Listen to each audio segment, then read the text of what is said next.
Assalamualaikum dan selamat sejahtera. Bertemu kita sekali lagi dalam channel CR Cikgu Rahman. Pada hari ini kita akan sama-sama membuat ulang kaji bagi soalan sebenar untuk kertas UPSR Matematik tahun 2016. Jadi murid-murid boleh dapatkan soalan ini di bahagian description untuk kamu download. Kita akan sama-sama menjawab soalan kertas 2 untuk nombor 13 hingga 15.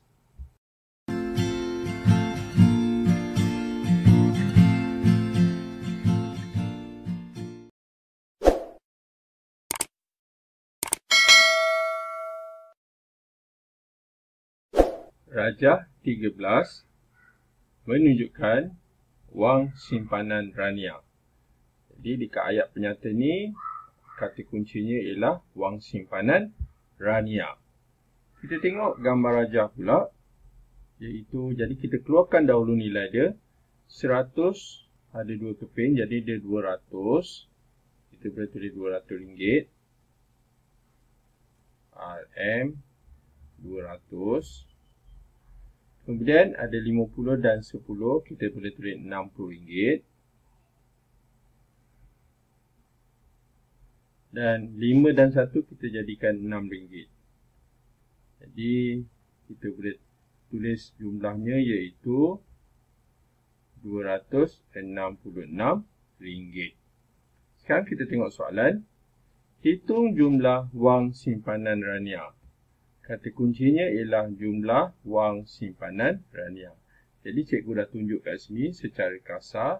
Maka kita buat secara eloknya iaitu kita tulis dalam bentuk lazim seperti atas. Okey. Jadi kita tulis dahulu 200,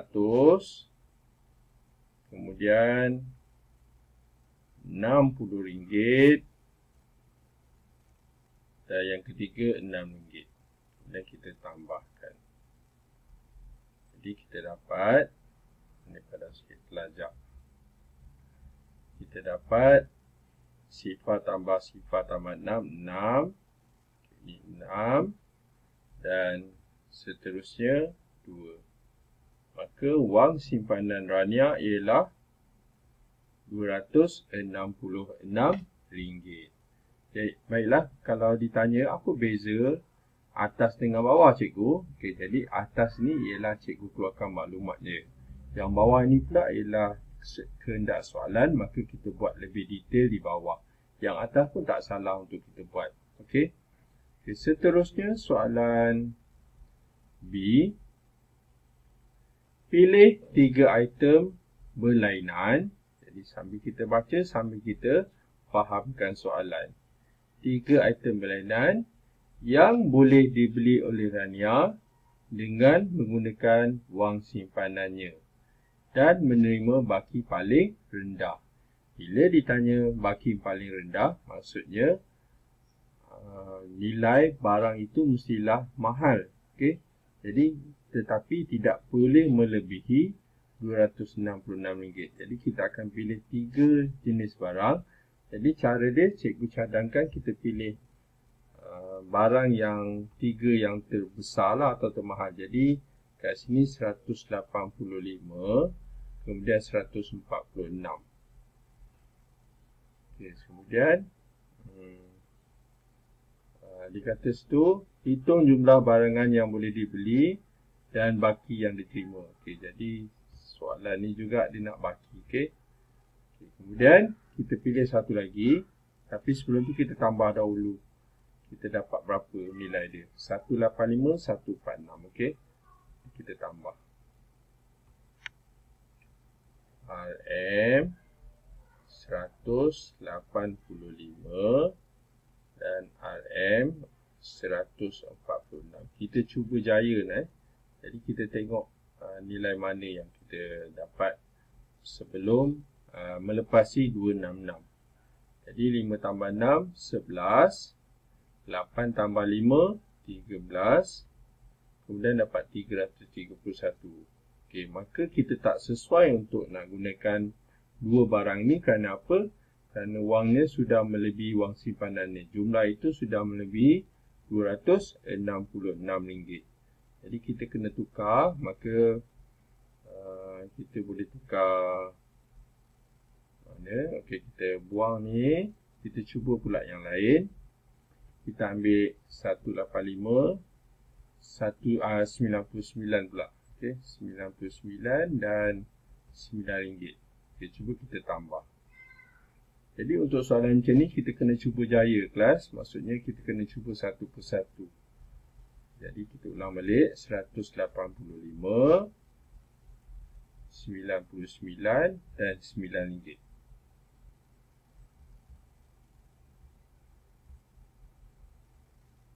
Jadi 99 18, 18 tambah 5 23.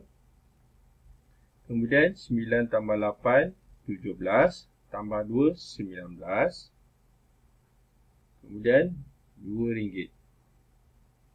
Ini bermakna 9 tambah 2 17, 17 tambah 2 22, okey, bukannya RM12, 22. Jadi 2 3. Okey, masih lagi melebihi.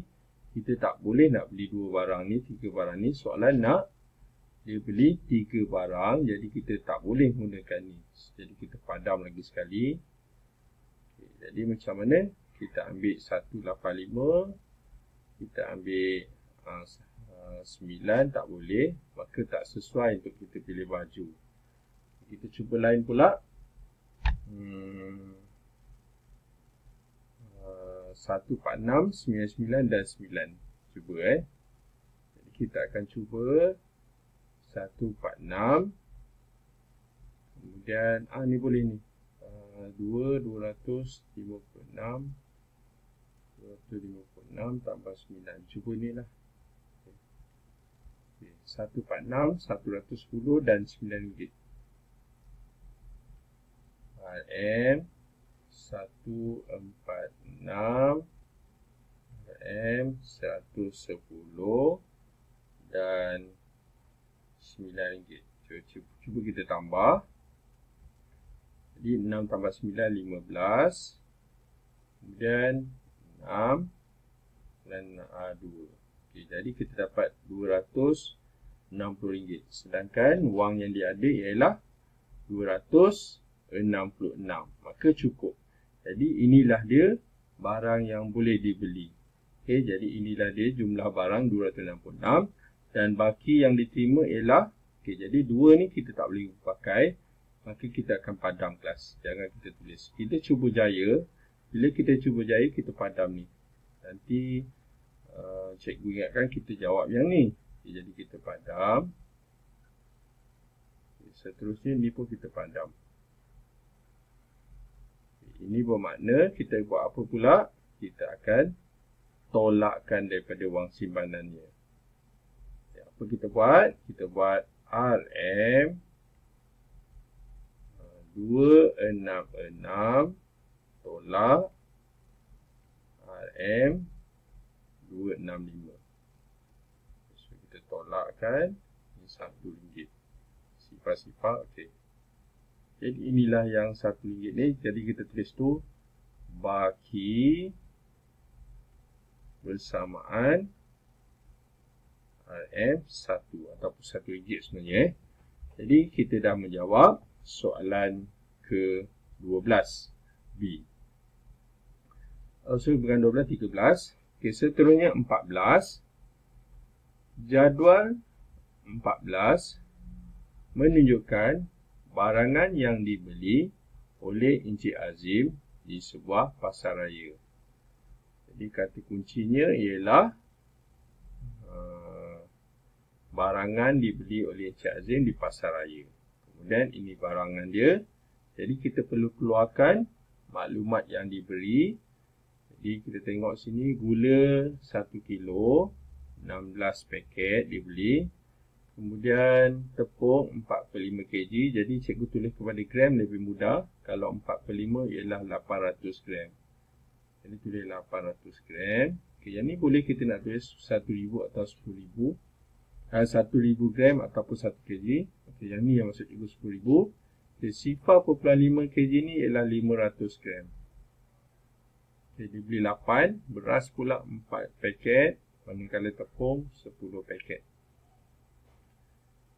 Soalannya, berapakah jumlah jisim tepung yang dibeli oleh Encik Azim? Okay, Azim beli 800 gram ini untuk 1 paket, maka dia beli 10 paket, jadi kita akan darabkan. Kita darabkan 800 gram, jadi kita tulis 800 gram, kita akan darab 10 paket.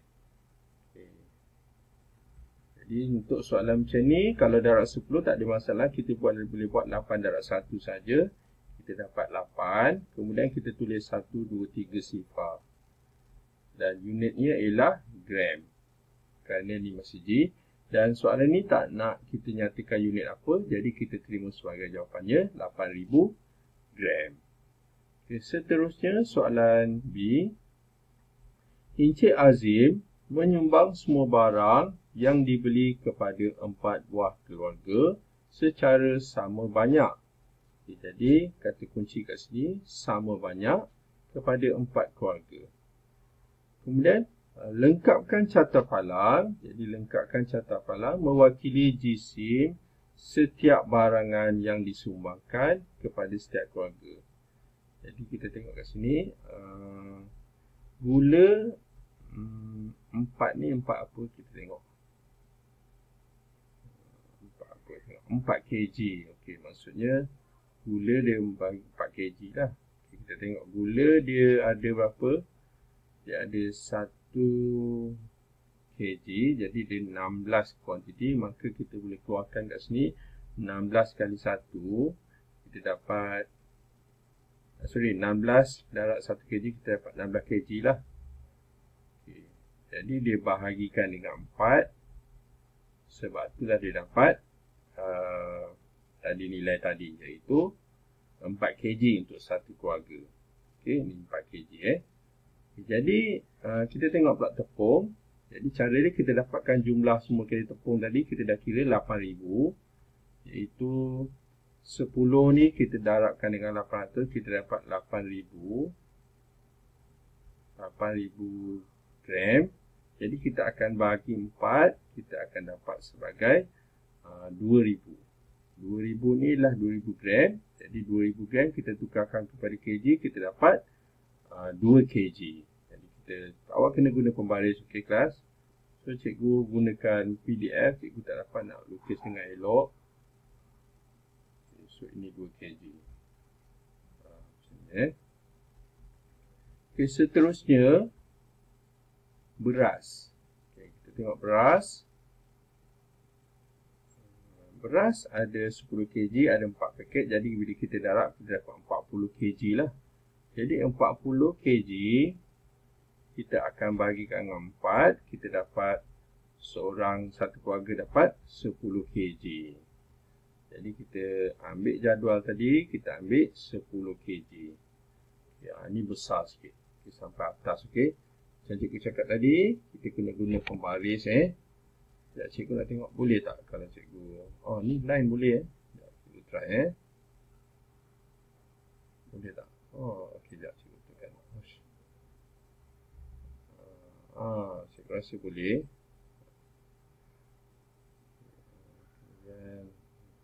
Boleh tak? Kita tambah lagi line.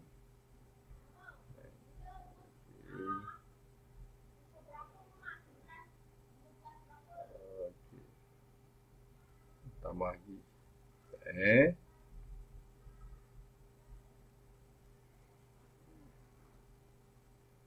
Okey, itu dia. Sekarang kita loretkan. Sekejap. Boleh tak? Mesti alih.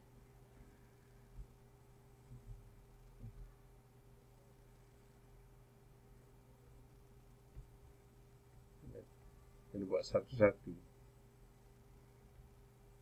Okey.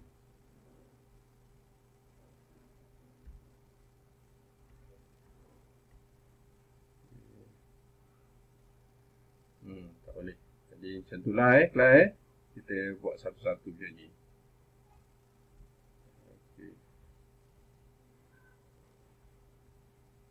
Okay, seterusnya kita akan kira minyak masak. Okay, kita tengok ke atas. Okay, kita tengok minyak masak. 1 GSM paket ialah GSM per paket ialah 0.5 kg. Dia bersamaan 500 gram. Oleh kerana ada 8 paket, maka kita akan darab 8. 500 darab 8 kita dapat 4,000. Jadi 4,000 kita akan bahagi dengan 4. Kita akan dapat 1,000 lah. 1,000 gram itu bersamaan 1 kg. Jadi untuk minyak masak kita dapat 1 kg, maka kita buat ni separuh. Okey.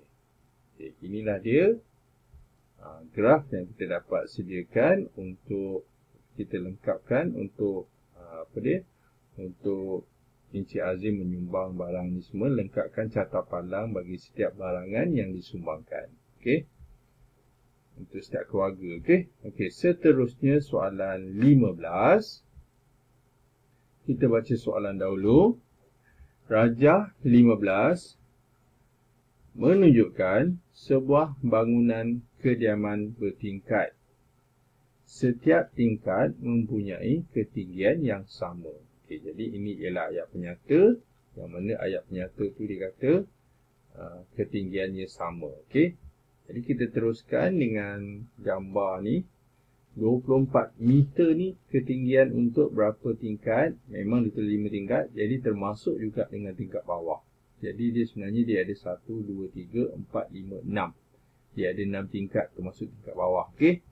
Okey, jadi kita tengok apa kehendak soalan.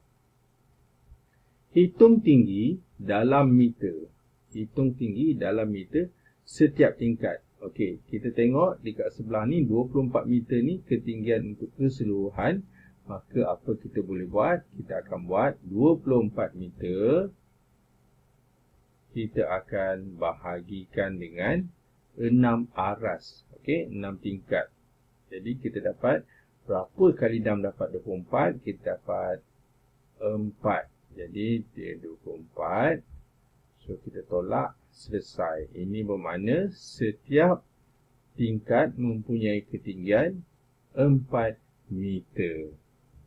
Seterusnya soalan B. Bangunan itu mengandungi 250 unit kediaman. Maksudnya 250 rumah. Okey, itu kata kunci pertama. Kemudian 30 unit kediaman tidak berpenghuni. Maksudnya 30 rumah tidak ada orang duduk, tidak berpenghuni. Kemudian penggunaan air setiap unit rumah ialah 150 liter dalam sehari. Okey, jadi penting untuk kita faham. Jadi maksudnya 250 ni kita akan tolak 30, kita akan dapat 220. Jadi 220 tu penghuni ni akan menggunakan 150 liter sehari. Okey, kita sambung lagi. Hitung isi padu air dalam liter air yang digunakan seluruh unit kediaman yang berpenghuni. Okey. Jadi apa kita buat? Oleh kerana kesemuanya ada 250, pertama sekali kita nak buang dahulu yang mana tidak berpenghuni. Maka kita akan buat macam mana? Kita akan buat 250, kita akan tolak dulu 30. Jadi kita dapat sifar 22. Okey, ini jumlah penghuni kesemuanya 220. Kemudian kita baca lagi sekali.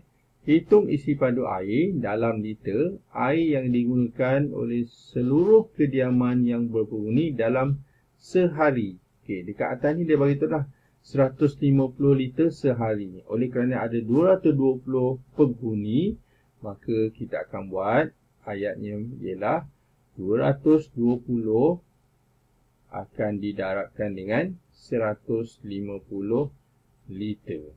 Okey. Jadi 3 digit darab 3 digit. Okey, sebenarnya Bila ada sifar ni kita tak perlu darab dahulu. Ada cara yang mudah iaitu kita buat 22, kita darab 15. Okay. Ini lebih mudah untuk kita darab. Jadi kita darab 2 kali 5, jawapan dia 10. Kemudian 2 kali 5 lagi sekali 10, tapi ada 1, kita dapat 11. Kemudian sifar 1 sudah pasti nombor yang sama, 2 kali 1 2, 2 kali 1 pun 2 juga, dan kita tambah, kita dapat jawapannya ialah ini sifar, ni 3, 3. Kemudian oleh kerana kita ada 2 sifar yang kita tak gunakan, maka kita tambah 2 sifar. Jadi inilah dia jumlah yang sebenar, iaitu 33,000 liter air. Okey. Jadi kita dah menjawab soalan B.